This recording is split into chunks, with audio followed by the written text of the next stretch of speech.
listening to Make It, a podcast by Bonsai Creative that helps creatives in film get where they're going faster by sharing the advice, knowledge, and insights of professional creatives across the film industry. I'm your host, Chris Barkley.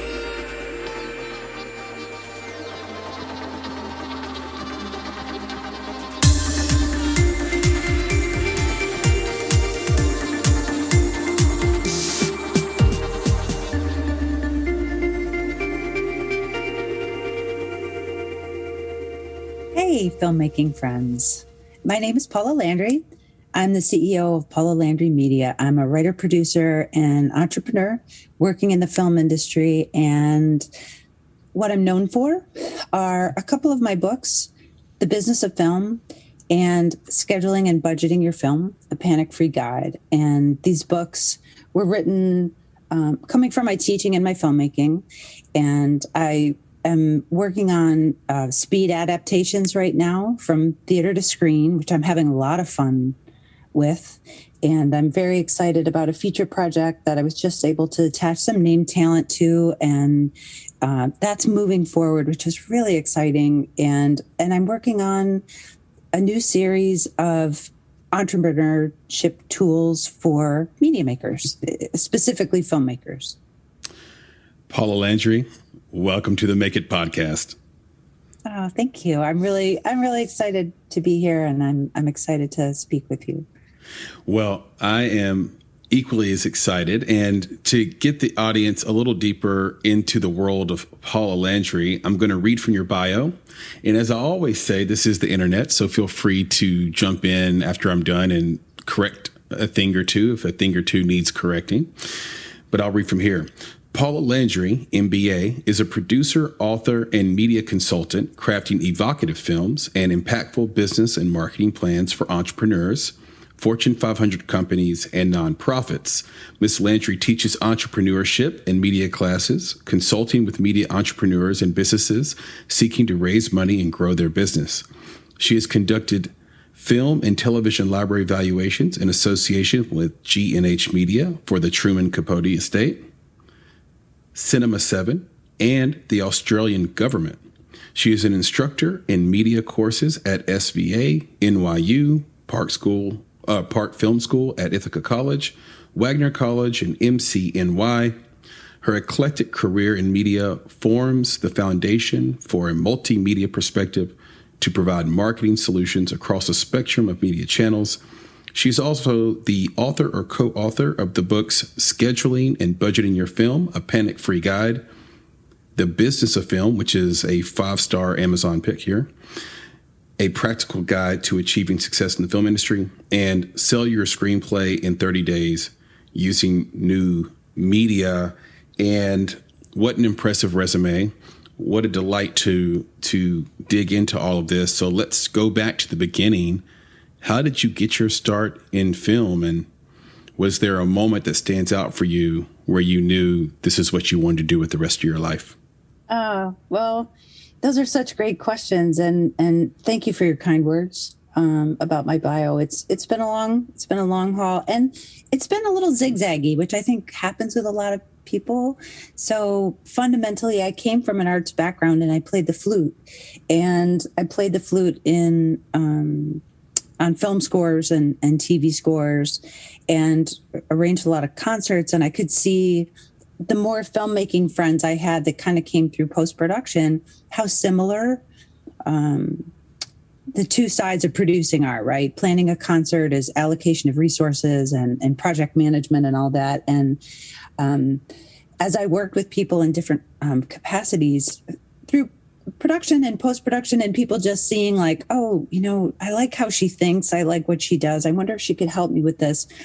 People just started to ask me to help them out with stuff on their projects. And I said yes, and had a lot of fun. When I was living in California, I just kind of got into cable television through my friends asking me to help them with this and to look at budgets and schedules and help find ways to cut costs and plan things more effectively. And I realized at that point that, creators are often producers, that they often go together. And I could see after I had helped a couple people make a series on Fit TV. And then I was working for the Odyssey channel, that people would give me projects because I was a filmmaker. And I discovered it a little bit by accident in a certain way. But then I was like, oh, okay, I could do this too. So it was through the grace of my friends and wanting to be in a creative community. So that was part of it. And I think the energy around creative people will often help people find their role. Just through the exposure, and being game to try things. Was anyone in your family a creative? I mean, how did you get into flute? Do you come from a family of musicians? Yeah, my family is incredibly creative, but it's interesting. My parents were entrepreneurs in the pasta industry, but my grandparents were all musicians. Okay. And so my parents had this huge love of music, and there was so much music in my house and pianos and things. And I only played the flute because we had the choice between, everybody played the piano, but I had the choice between the flute and the clarinet. And I didn't like the way the clarinet smelled. So I was like, oh, the flute, it's got to be the flute, which is super weird way to choose something. But, just love playing the flute and, everything having to do with music and musicians. And it's really working in concert with other people, which is exactly what a good film set's like. It's exactly what a film project is when the different parts come together and the harmony is made. And you just feel this kind of synchronicity that, only can happen in a collaborative art form, like flute, like music, like film. I might regret this, but what does the clarinet smell like?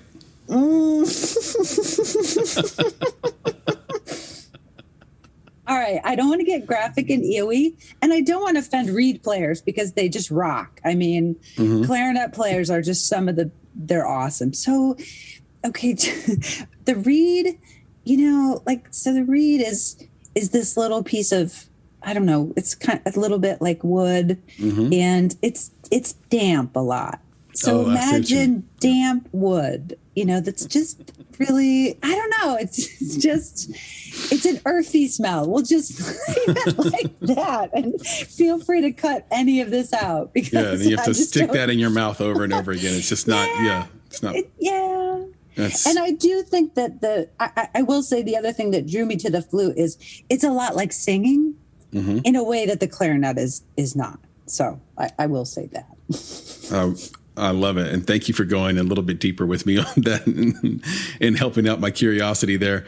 How did you meet Stephen Greenwald? And how did you guys decide to co-write a book together? You guys co-wrote The Business of Film, a practical guide to achieving success in the film industry, which, as I mentioned, is currently sitting at 5 stars on Amazon. Oh, thank you. Thank you. And we're about to work on an update, really, because of everything that's just happened in this past year and a half. So Steve was a mentor to me. He was a professor. I studied with him when I did my MBA. And, the hallmark of Steve's classes was he had like 6 books. And then he just had all this great information. And I said, what you really need to do, Steve, is synthesize this, into one book, which is really your experience. And then you can draw from some of these other books or point people towards different resources. And that's kind of where it started. And the two of us worked together, for a couple of years on that. And Steve is such a brilliant guy, in addition to being a filmmaker and financier. He's a lawyer. So he has this kind of really, amazing way of thinking through things.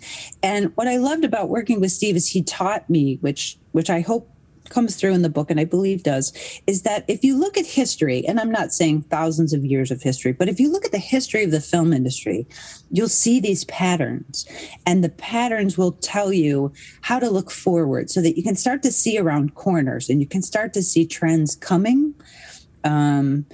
So Steve was, in addition to being, presidents of colleges and things like that, he was also the financier for Dino De Laurentiis, who produced over like 700 movies or something insane. And Steve constructed financing deals, some of the most creative financing deals in the history of the movie industry.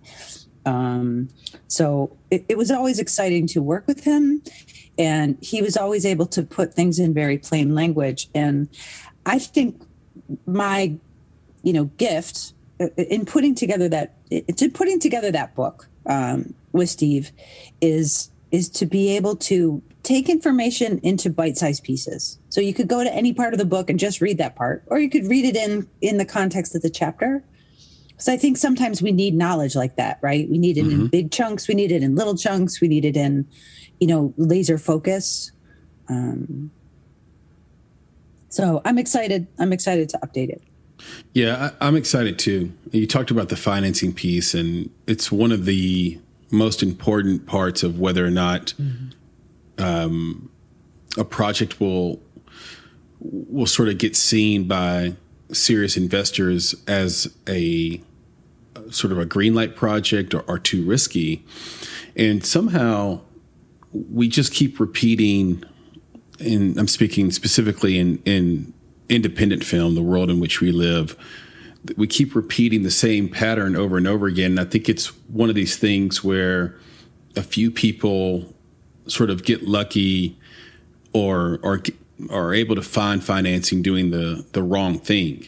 And what do you mean by that? And so let me get into get into it a little bit, because I think what happens on 90% or more, maybe more of the pitches that I get and that we get at Bonsai, the financial structure is along the lines of, here's my pitch and my perspective and my lookbook, or my prospectus and my lookbook. Here are my comps.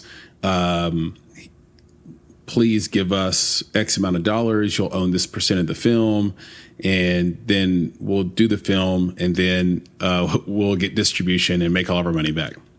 And I find that to be the most risky type of financial structure that you could possibly have. And yet every filmmaker, either they're teaching this in film school, or I don't know where it's coming from, but or maybe it's like I said, you're repeating traditional things without, sort of looking at what's working today and why we're still copying each other and doing these things. Like where does this financial structure come from, in your opinion, Paula? To me, the best structure is to sell a package in advance to a distributor or buyer, and then have them make it, so that the project itself is in the black before you even start shooting. That, to me, that's the way to do it. But it seems to happen the other way around, where the filmmakers want to take on a ton of investor debt. And then as long as they get to make their film, it's like, okay, well, we made our film, and too bad for these people that don't make their money back. Better luck next time. Yeah, it's to take that sort of linear approach. And part of it, I think, is the way filmmaking is taught, right? It's taught in a linear fashion, right?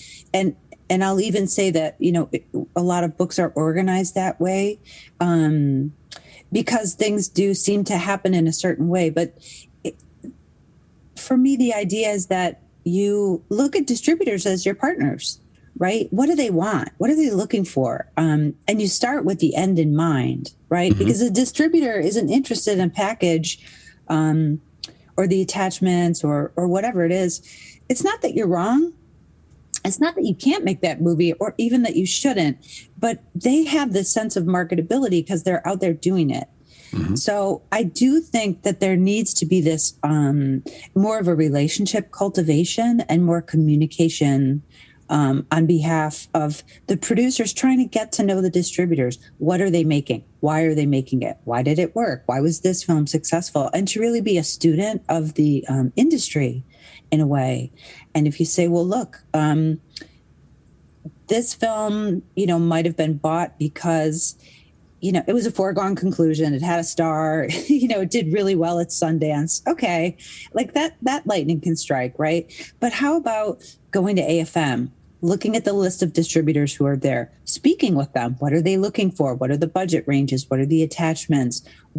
How do they finance films? What is their ideal deal-making structure? And to your point, I think it comes from that we leave our creativity at the door when it comes to the deal, and the deal can be creative. The deal is everything too. Yeah.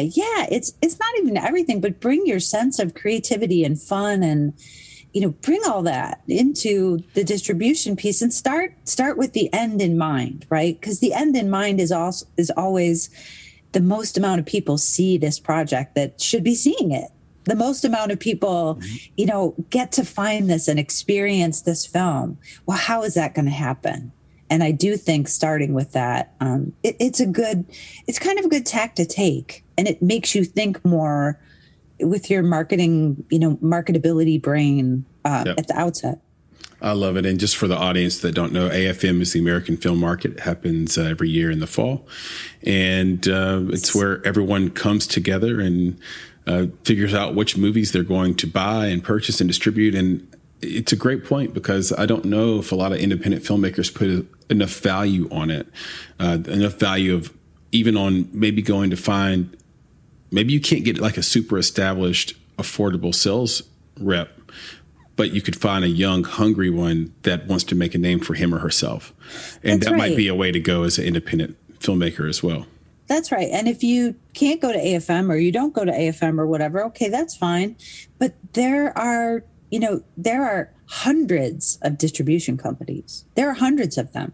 Mm-hmm. And it's our job as producers and filmmakers to get to know them, and to get to know what kind of films they're putting out, and finding the right ones for us. Of course, we've all heard of the very largest ones, but a lot of us might do better to start with something that's more niche, or a company that can give you more hands-on support.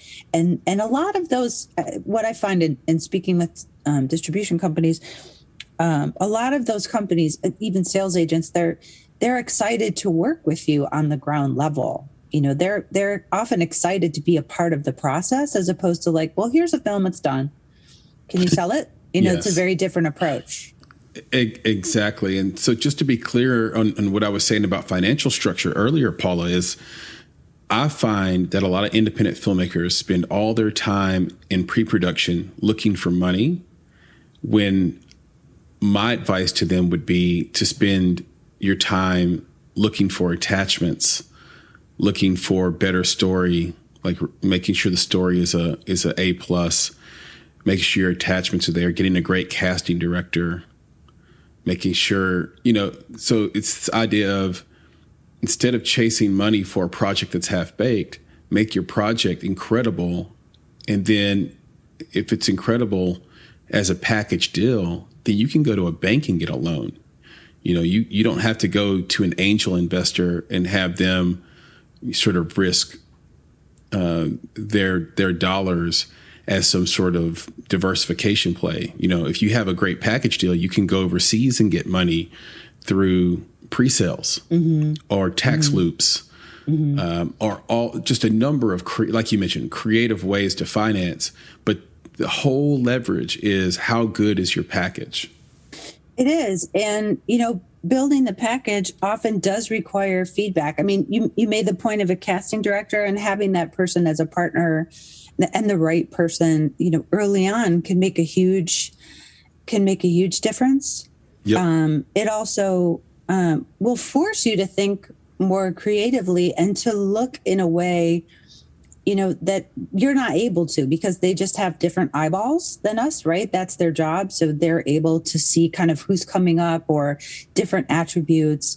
So that's the other thing that's interesting about this industry, is that, you don't have to do everything, but you do have to work with people who are good at kind of that role of what they're doing, and let them help you. So ask them for help, and take it, because as it starts to gain momentum, and that's the big part of it, like you were saying, is make it a film that gains momentum, because it becomes a magnet. The people involved, the casting, the attachments, a lot of people want to get involved. That's really ideally where you want to go. Exactly. I love that. You have, speaking of all these things you are speaking about, you have built quite a diverse portfolio in this industry. And I mean, we talked about it in the bio: producer, author, professor, media and marketing consultant, entrepreneur, all these different things. So my question to you is, of all these assets you bring to the table in the creative process of filmmaking, which do you think is your greatest strength? Or maybe what do you see as the most valuable asset you have to offer to the creative process of filmmaking? I will say that my most creative asset is that I am an idea blizzard. That's my production company. And I can generate a ton of ideas when it comes to, strategic thinking. So if there's a problem or there's an issue, you have to have a bunch of crappy ideas to come up with a good idea. So some of it is like, just drop your shame, we can't do it. Like, the brainstorming process is designed to give you 1,000 ideas that won't work so that you find that one idea that will. And I'm able to do that. I think that's one of my superpowers. I have many superpowers. I think I inspire people. I think I'm a great leader. I think I'm able to communicate complex ideas into doable chunks. Mm-hmm. And so there's an example. I'm working on the board of the New York City Women Filmmakers nonprofit, which is all about diversity. It's designed to, help women make their films, help underrepresented filmmakers make their films, and give them the tools. And I've been working with them for a little bit over a year now. And we're just about to launch a membership, which, is the basis of what I think, new filmmakers need, which is networking, education, skills building, access, all those kinds of things. And so, I think what I brought to the table was like, look 10 years into the future and see it being global, see it being on the moon, seeing every filmmaker being able to make their film. And I think that was surprising. Like, oh, okay. Like, really? That big?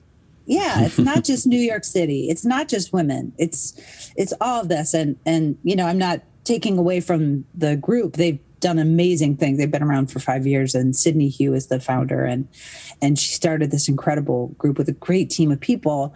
But I think I was able to just shine a light on possibilities that maybe hadn't occurred. And I think that's important, is you need a kind of chemistry within a group where the strengths complement each other. And so I like looking at the moonshots. Yeah, we have that in common for sure. I'd much rather take 100 moonshots and hit one than try to base hit my way. And we also have another thing in common. I'm on the board of the Nashville Women in Film and Television. And so awesome. So we both work in that capacity. You did mention New York City, which I thought was interesting part of your background. So you live and work primarily in New York City. You have done some work in DC before, between 2006 and 2009. But how important is New York City to your work? And could you do the same thing in LA? What would you have to adapt if you were to operate on the West Coast instead of New York as well? Yeah, I lived in LA for 2 years, and I think it's great to work in many different places because you can get different things there. LA's great. The West Coast is fantastic. And I loved the work that I did out there. It was really wonderful. It was an energy thing for me. I've always loved the energy of New York City, and I've lived in many different cities and then kept coming back to New York City. There's something about the mash of music and thinking and art and people and ideas and diversity that they're in a way, they're all on top of each other. Okay, that could be a problem during this past year, but creatively, that's something that you can just walk outside, you can breathe it in, and you'll get inspired. You'll get inspired one way or another. So that's something that I think is fantastic. And also a lot of people come in and out of the city. So you have the ability, I have clients that, I was working with in Israel, but they came to New York. So we got to meet face to face. And otherwise I wouldn't necessarily have been able to do that. It's right. Just a place that a lot of people pass through or they go to. And, so it's a privilege in that way. to just be able to run into and meet creatives that, face to face that I might not otherwise. I'm not, ruling out the possibility of working again on the West Coast. If the job is right or the project's right, I'll go wherever I have to go. But it's a good base, How is screenwriting in VR or virtual reality different than normal screenwriting?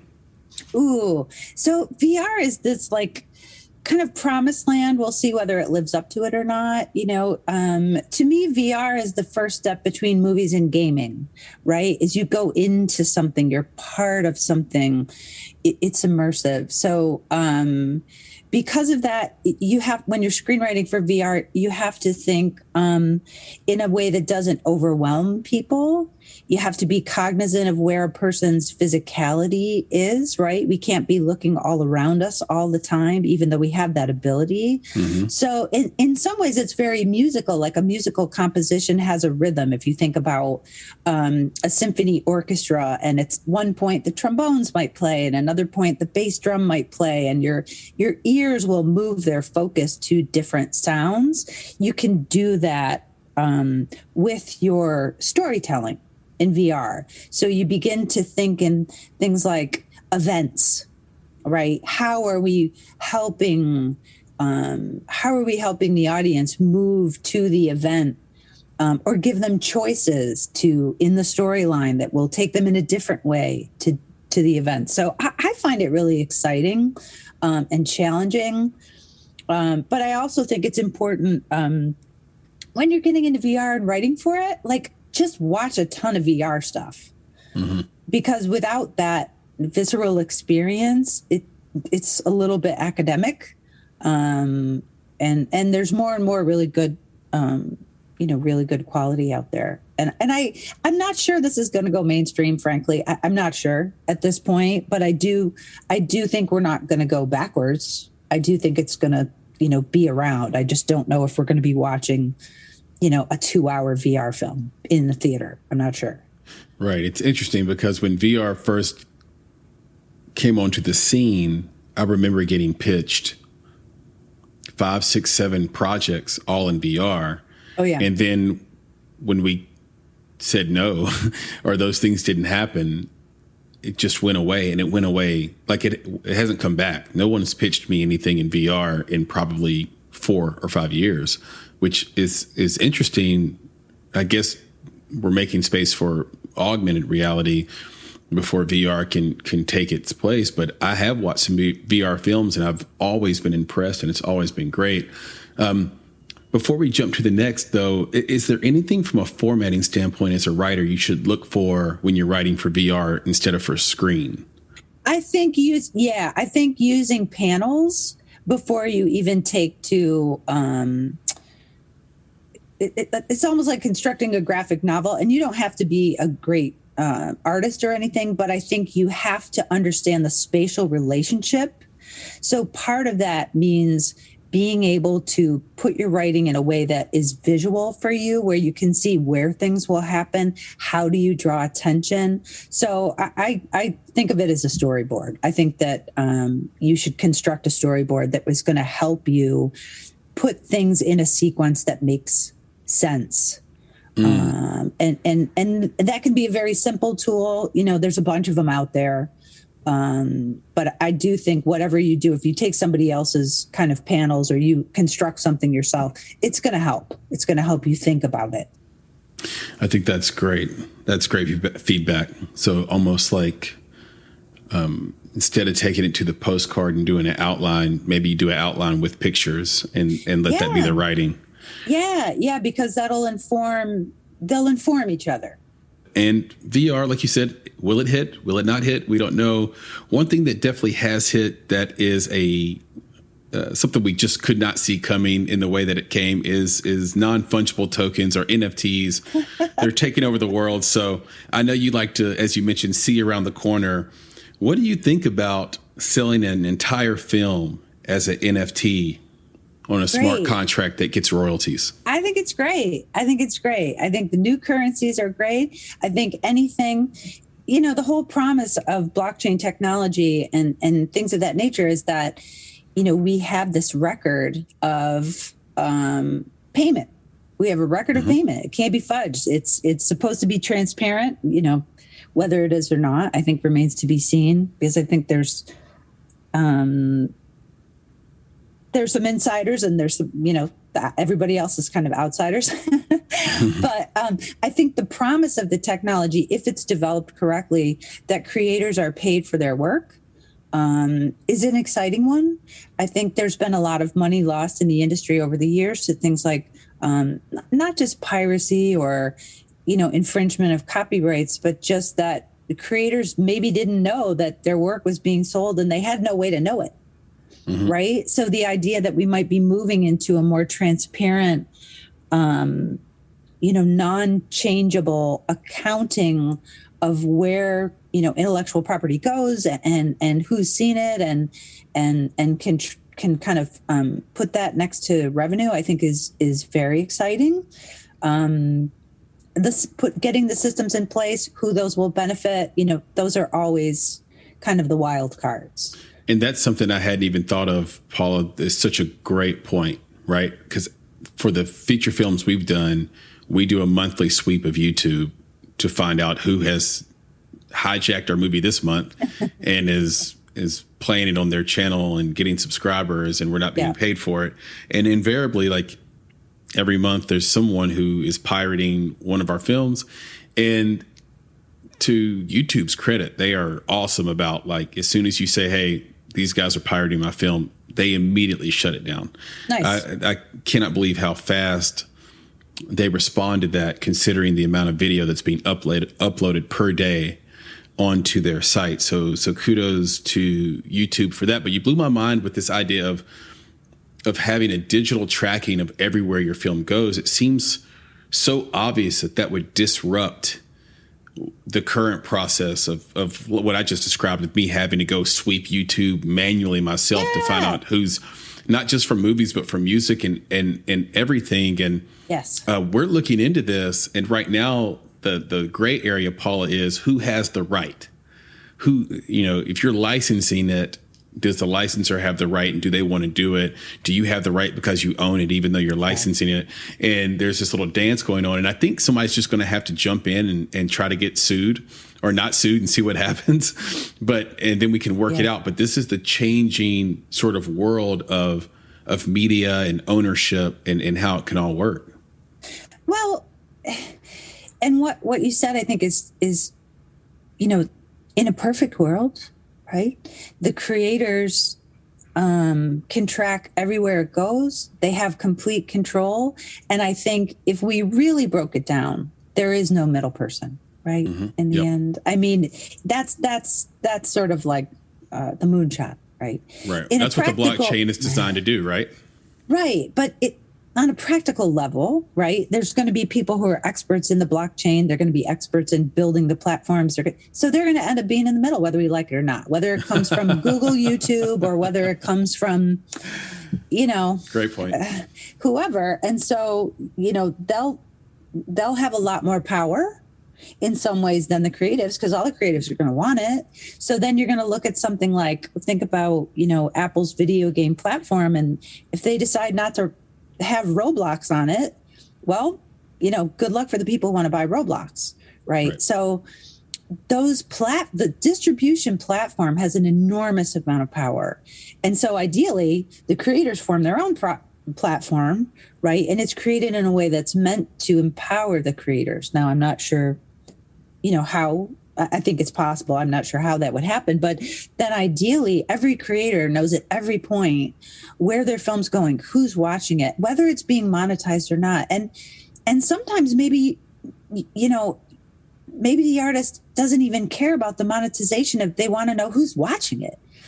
What do they like about it? Like, is there a community there that they can get involved with? I mean, obviously monetization is a huge part of the goal, because artists long have not had security in making money in their work, and they need that so bad to be empowered to keep making art. So that's a part of it. Yeah, that's a part of it. But the other thing is the data footprint. Where is it going? Who's enjoying it? Why? And that's what we have. If we have not only blockchain and a way to to track it, but we have a way to look at the data and analyze that data, which is what we need. And that's what the big players have, right? That's what YouTube has and Facebook has. They and Netflix have. They have algorithms and they have these data analytics that are so powerful. And they share a little bit with us, right? They share a little bit with us. Or they help us, right? You say, hey, Google, can you please take this thing off YouTube for me or whatever? And so that's great. But ideally, the platform is where creators can see and monitor that themselves and learn from it and market themselves better from it and grow and make better art that's more marketable and finds their tribe. And, it's kind of the self-empowering ecosystem. And that's what I get excited about. Because to me, that's part of the entrepreneurship piece. And I'm always excited about entrepreneurship when it comes to artists. Likewise, and that could not be better said. And once you understand it, sort of the connection between the chain and Ethereum, and the applications that can be built on it. Once you understand it, you realize it will eventually eat everything. Even some traditional processes we have where people will take money from an investor or from fans on Kickstarter or Seed and Spark, and they'll put it in an escrow account. Well, what is an escrow account for? It's about trust. It's about telling those people, hey, we're not going to spend your money on a new car, like it's just going towards this film. Well, an app on Ethereum could do that in a heartbeat. You could put that money into a hardware wallet where the value of the money goes up. So it's upside for the filmmaker and the investor because they might have gotten 50,000 USD, but by the time they shoot, it's worth 250,000 USD. And so it's, these are the things that can happen and take place. But you talked about the tool of YouTube as sort of, or YouTube being used as a tool for marketing. That's exactly the case where as filmmakers, we are using YouTube to run our trailers, to talk about our projects, to get it out there. Even if we have a short film that's a concept, we use YouTube. But I don't see it being used to its full potential as a distribution point in and of itself. So talk to us why we shouldn't use YouTube as a distribution point or why it shouldn't be or should be. I don't think it's a should or shouldn't be. I think that, a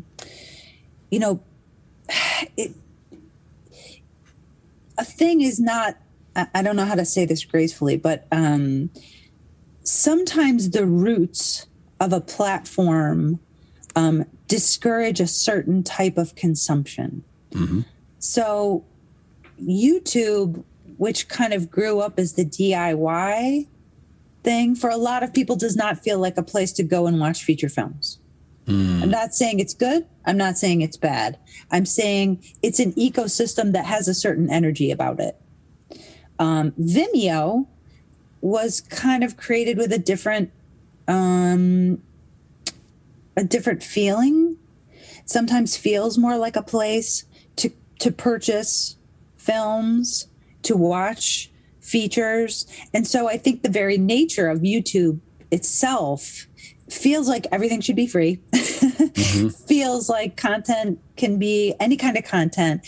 And so it's very casual in some ways. And in a way, that's too bad because it's so ginormous. It makes sense for it to become the movie theater of tomorrow, to just be the multiplex. Yeah. But I'm just not sure that that's going to happen. I'm just not sure that that's going to happen. And I don't know if that means that there should be new platforms, because part of the problem with each new platform is that things are getting splintered, right? It's just like when broadcast television gave way to cable, suddenly you have to find your audience in like so many more places. Well, now with the internet, okay, the audiences are just everywhere. How do you wrangle them? How do you reach them? How do you find them? Exactly. I do think there could be, let's call it a label, right? Like how the studios have their little private indie film labels inside them. Right. Disney with Miramax and, Focus Features and things. I do think there's room in YouTube for almost like a private label of YouTube that is a division that's all about films. It's all about full-length films. It's all about maximizing the film watching experience. And it's going to have a different energy about it. It's going to have maybe a different doorway inside it. Like maybe it'll be part of YouTube, but it might not be called YouTube, which of course could easily be done. To give you more of like, why do we go to the movies? It's this social experience. It feels kind of special, right? And YouTube, I'm not sure, has that energy about it. So it's almost like it's almost marketing in a way, right? Yes. Yep. And branding and marketing. And branding, yes. And just the way that it's almost like they should have acquired Vimeo instead of starting their premium YouTube service. I don't think that's out of the question. And I don't think, I mean, they'll maybe acquire Brighteon and I'm sure they're looking at all the video platform, younger, more immature platforms out there, because there's a lot of synchronicity with that. But they could easily just be starting something on their own in-house, which would make perfect sense to me, because you nailed it. You hit it right on the head. Which marketing channel is most friendly to marketers, and which is most friendly to, or maybe I should say most effective for filmmakers of all the channels out there? Instagram, Facebook, Snapchat, TikTok, YouTube, you name it. Right. Well, remember that Instagram is Facebook, right? Instagram is Facebook. And the really big problem with marketing to filmmakers right now is they're a central hub for the advertisers. That's kind of a problem for people buying digital ads. It's bifurcated all over the place. There's not this kind of central spot. So you have to really look at it. Goes back to your audience, right? Where's your audience? And you have to look at the psychographics of your audience, and you have to look at the age of your audience. If you want an older audience, it's probably Facebook and YouTube. Younger goes towards Instagram, goes towards TikTok. And some of it has to do with the content, right? And kind of the vibe. Also, is it a film that's going to be available internationally? Then that has to be a part of the thinking, which platforms you go to. So there's not one size fits all, but I do think that the depth of the platform makes a huge difference. If you have a very narrow platform, or you have a genre that is super, super niche-y, then it's chicken and egg. Where are those people? You have to go there first, right? Yep. Have to build a camp there. yeah, which takes time. I mean, all of that is just like, we think like, in the old days, it was just like, oh, trailers and a poster, and it's so much more than that now. Oh, it is. And complex. And producers will say, well, okay, we're done with the movie, now let's go market it. And I say, oh gosh, we should have started in pre-production. Oh no. And it starts with casting, and I'm not lying when I tell you that people now are cast by the size of their social followings. So if you're a young creative, no matter where you're at, no matter what crew role, if you're an actor, you got to cultivate it. You got to build it, because like it or not, it's a part of the equation. I'm not sure that I agree with it, but it's not going away. That is here to stay. Absolutely. And one thing we look at is conversion too. Yeah. Right. Like, so I don't want you to have 1 million followers and over 50% of them be phantom followers, ghost followers. If you have 100,000 followers and you have a 30% conversion rate on every one of your posts, that's incredible. I'll take that over the person with 1 million followers and a 1% conversion rate. Yes. So, because that's just a following. It's real. It's organic. It's going to grow. It's going to keep building and building and building. And I found, just in terms of ease of use, Google and Facebook make it very easy to market, and Snapchat is more difficult. I mean, it's kind of, for example, it's easy to create your ads on Snapchat, but it's very expensive. It is expensive, and it's not as big. And Google and Facebook have been around a longer time, so they have the technology is just it's more seamless. Yep. Yeah. Exactly. I will say this for Snapchat: the engagement rate is just way up there. So if you run an ad on Snapchat, people are going to actually see it because their platform forces you to see their ads. Yeah, and I do think they have a leg up in that. So if they can gain more mass, they could become a dominant player. I mean, we'll see. They're positioned from a business point of view. They're really positioned to be able to move forward because of that. That's the way I feel as well. I read a little post of yours about about needing theater, a film needing theater to break out. And so it made me think about all the films. You know, Netflix has 35 Oscar noms this year, for example. When a film breaks out on a streamer or SVOD, in your opinion, how does it differ than breaking out when it has a theatrical run? The answer to that is that the theater is like the lottery. If you win in the movie theaters, you have what they called unlimited upside. Mm-hmm. So imagine, if you will, a tiny little movie that's in the movie theaters, and it just happens to be a hit. And it goes to more theaters, and it goes to more theaters, and it perpetuates overseas, and it goes to more theaters, and it's in the theaters longer. And then the amounts that are going to be paid in the ancillary markets are higher and higher and higher. So it's marketing for the film. A theater release is marketing for the film. And the breakout is something that we can't know, right? We can't know, because if it hits, it's going to be like taking money home in trash bags. And, you know, My Big Fat Greek Wedding and Paranormal and The Blair Witch. I mean, these are all, these are examples we've heard over and over again.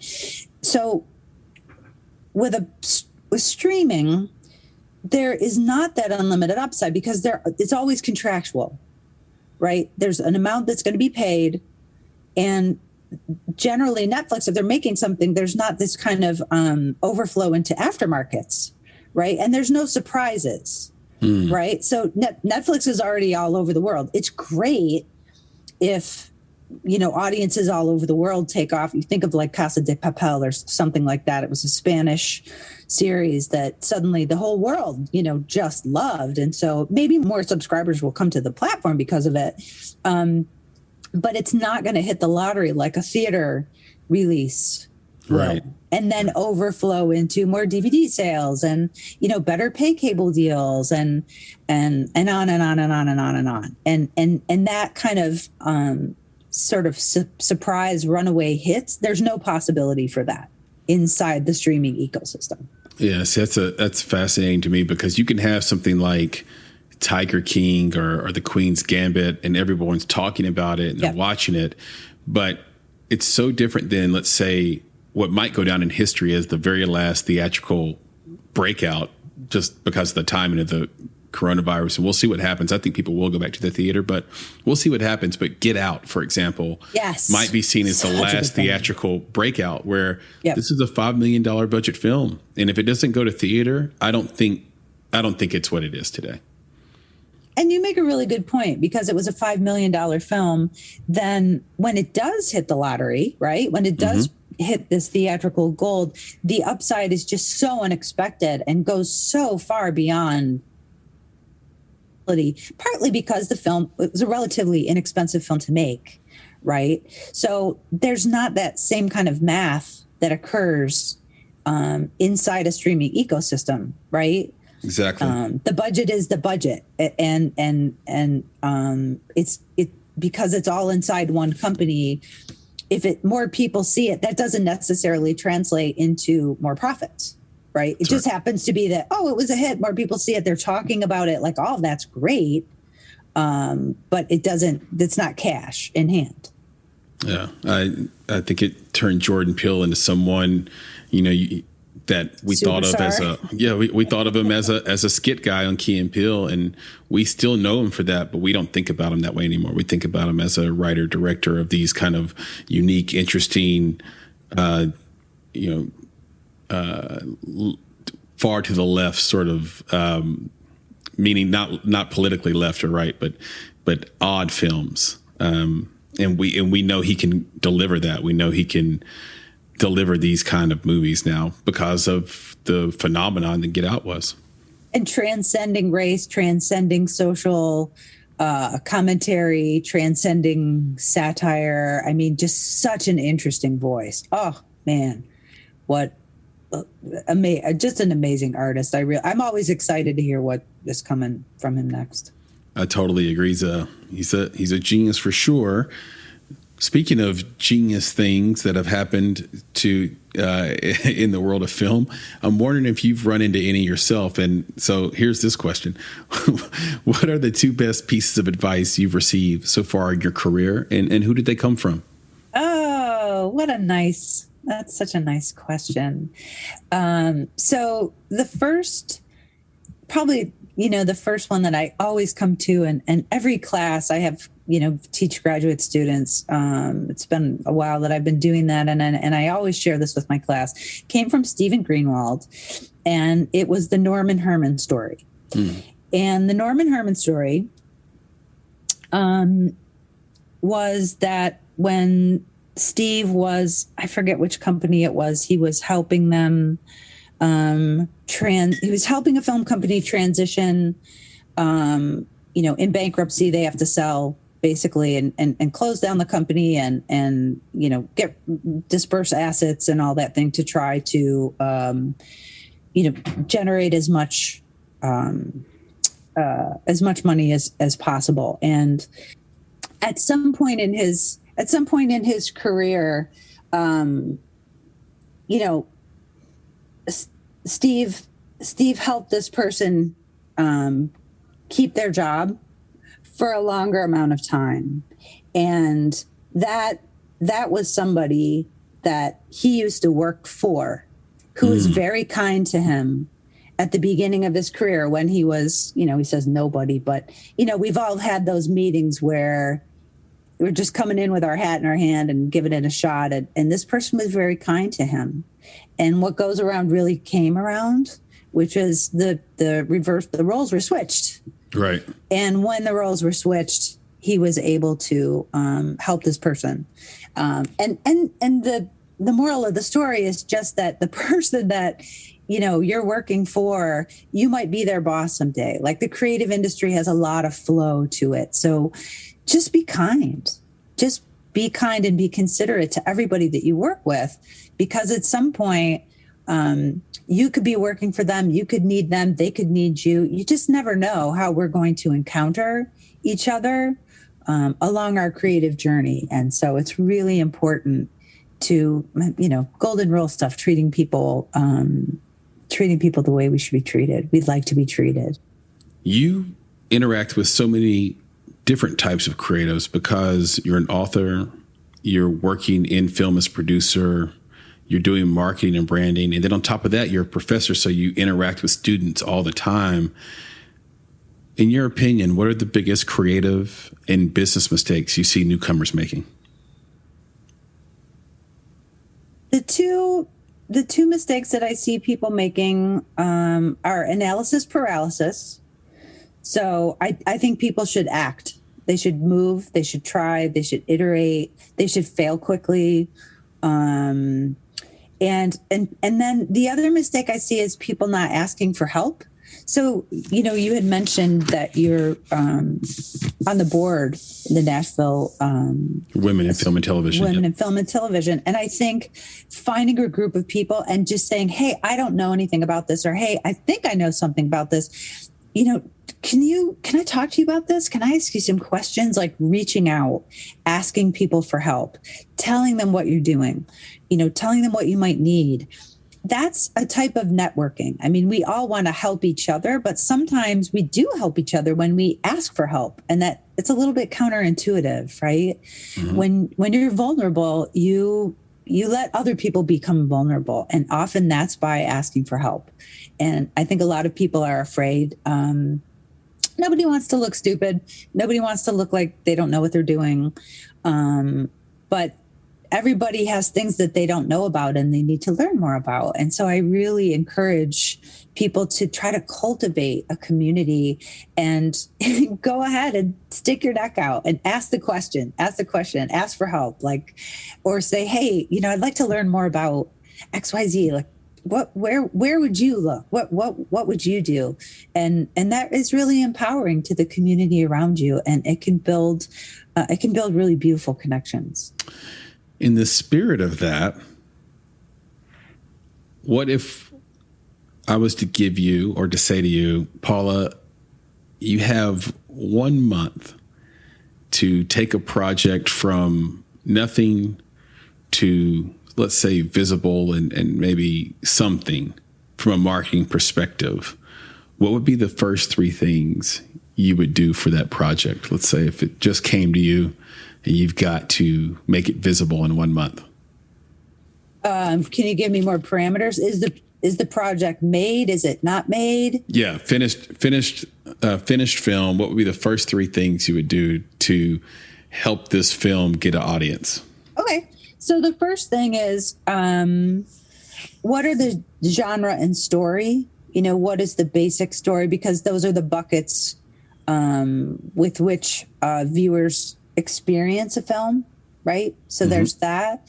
And then, demographics are great, but it's really all about psychographics, right? So getting in the mind of the audiences, what are their beliefs? What are the touch points in the story that are going to resonate with somebody? And that could be character traits, that could be who's in it, that could be themes, sub-themes, and to really find the parts of the story that will help you find a larger audience, but also the niche audiences. And I think that's the first thing, is really being able, I'd probably create buyer personas for 3 or 4 different segments of customers inside the film, because I think it's good to be that specific. And then I'd say, where are those people? And what's going to turn them on about the material, right? Because we're all overwhelmed with information, right? There's really so many things trying to get our information, get our attention. So what are the little gifts and surprises and emotional experiences that are the treasure in this film that we can communicate to someone in marketing the film? So that could, it'll vary wildly. So then the digital strategy would be, okay, let's find the platforms for our customer segments.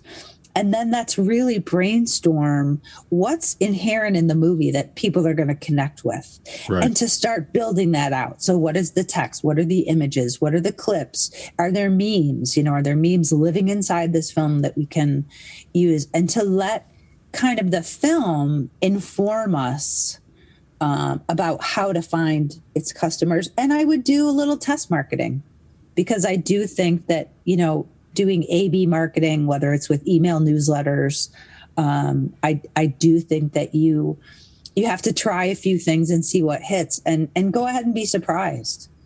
So that's kind of where that would be sort of my basic start of the strategy.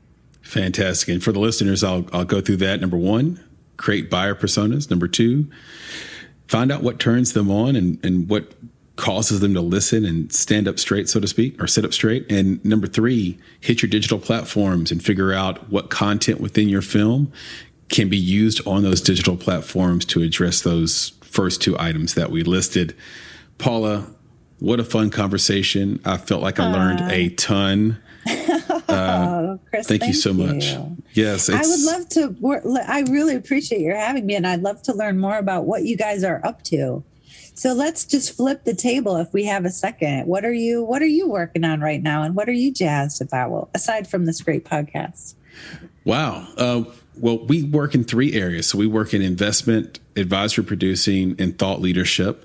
And from an investment standpoint, we always take pitches. We're always taking prospectus and lookbooks, and we have several projects we look at and stay looking at, and we're just trying to figure out what's the best and most sort of lucrative place you can place your money. And then the other part of that is trying to figure out how to disrupt the way films get made and financed. So you mentioned earlier this world where every filmmaker can make their film. That's the world we're going to advocate for and have been advocating for, and trying to find a way, because what happens, and I think this theme has been there throughout this conversation, but one of the concepts coming out of this conversation is, if you're a filmmaker and you don't make your investors back their money on your first film, it's very hard for you to make a second film. So how can we take that pressure away, that stigma away, whether it be through technology or some other avenue, where the second film can get made, that third film can get made, because most people's first film is something they direct and something they write, which I think is a good idea. But what does that second film look like? Third film? Can we somehow apply the lessons learned on the first film to the second and third film, which would logically, I know it doesn't always work out that way, but logically make you think that those films would be better. From an advisory producer standpoint, that's about good taste and good judgment. So we have a couple of projects we're working on now, hopefully a TV series we get to be a part of here in Nashville. We have a short film that should be coming out soon called Gateway by the great Matt Williams that we're happy about. Maybe by the time this airs, it will already have been released. And so a couple of things in that realm. We do consults regularly with the filmmaking community. And that, again, is about two things that we believe you can't really teach, which is good taste and good judgment, which are so important in this business. And then the third part is thought leadership, and that's what you're doing now and what you're a part of now. The podcast, we have a book forthcoming, tentative title, No Mercenaries. And we have a couple of different book ideas. Title. Yeah, thank you so much. We have over 40, 50 blogs, posts on our site, and we do keynote speeches. Last year we did them via Zoom. A lot of times you can find us doing those Zoom keynotes in organizations like Women in Film from across the country and the world, and then of course being on film festival panels, and we're usually on about 5 or 6 panels, 7 panels every single year. So looking forward to those panels this year as well. So that, I hope, was a good synopsis of what we're up to. I don't think I could get it all in, but I tried to squeeze it in there. Oh, that's really exciting. And you've got these really distinct and such important categories of work that you're working in, and they'll really affect so many other things. So that's interesting. As you're successful in those areas, I think that will really cascade into a lot of other films and a lot of other projects. We sure hope so. And we hope one of the fun parts of doing this podcast is we meet these incredibly creative people like yourself. And that always lends itself to being able to work with those people. So our goal is to be able to work with you in the future. And I just think you put a bunch of smart people in a room. We're not counting ourselves in that, but our guests, guests in a room together and and see what they can come up with for the sort of collective good of the industry, and then maybe for the individual good of ourselves at the same time. So that's kind of the idea, and I'm looking forward to it, and I'm totally open to a round 2 on this as well. Can you tell everybody where they can find you on social media or on the internet? Yeah. So paulalandry.com is the easiest way, and my email is paula@paulalandry.com. And on my site, I have a contact form as well. And I've gotten a lot of really fun and kind of random experiences kind of coming from my website. And then I'm on LinkedIn, Paula Landry, the number 1, because I think that's a really great place for business-minded and entrepreneurial-minded creatives to get out there and to start interacting with the people that they want to be talking with. And Facebook and Instagram as well. On Instagram, I'm a Flick Chick NYC, and Facebook, my name. But LinkedIn is kind of where I'm hanging out the most lately, because I see a lot of interesting discussions about inclusion and diversity, and sort of the forward-looking conversations about the film industry, which I'm very excited about. Absolutely. And you also do some contributing writing for Script Magazine, right? Yes. And I'm so glad you brought that up, because I was going to ask you if you and Nick wanted to have a conversation with me so I could interview you and do an article about you, because I think this is exactly what writers and filmmakers need to be thinking about, or the kind of things that you're up to. I will talk to Nick about it, but my guess is that we would be absolutely honored. Oh, great. That would be fun. Yep. Then we get to talk again. Love that. That's right. We just did it. It's a date. All right. So we'll end on this. I have a quote here from Frank Zappa that you posted on Friday the 13th. I never set out to be weird. It was always other people that called me weird. Do you think of yourself as weird? I am so very weird. I am extravagantly, exuberantly delightfully weird. And I used to really run away from that. But I embrace it now because that's where creative spirit really comes from, right? This is the area where humans really excel, is because we're all different, even though we're very similar. We have this special thing that we can share with people. And it usually comes through storytelling in one form or another. And I enjoy my weirdness now to a capacity I never thought possible. And I would encourage everybody to find that place in themselves and really celebrate it, because it's what makes us laugh. It's what's unexpected. It's where the surprises come. It's how it's how you share your experience with others. And it actually helps people. So I dig weird people. I love them. That's why I love the artist community, because they're trying to figure it out and celebrate it. So yeah, I'm super weird. You are definitely the best kind of weird that I've come across. You're very kind. Absolutely. Have a wonderful day. And this has been so much fun, like I said, and I wish you luck in everything that you're trying to accomplish and do in 2021. I cannot wait for the new edition of the book to come out, and I can't wait to talk to you again. So, Paula, thank you so much. Thank you so much. Thank you so much, Christopher. Take good care, and I look forward to talking again soon. Likewise. Bye. Okay, bye. You've been listening to the Make It podcast. To find out more information about this week's topics, including links to relevant blog posts, projects, and indie creatives, please visit our website at www.bonsai.film.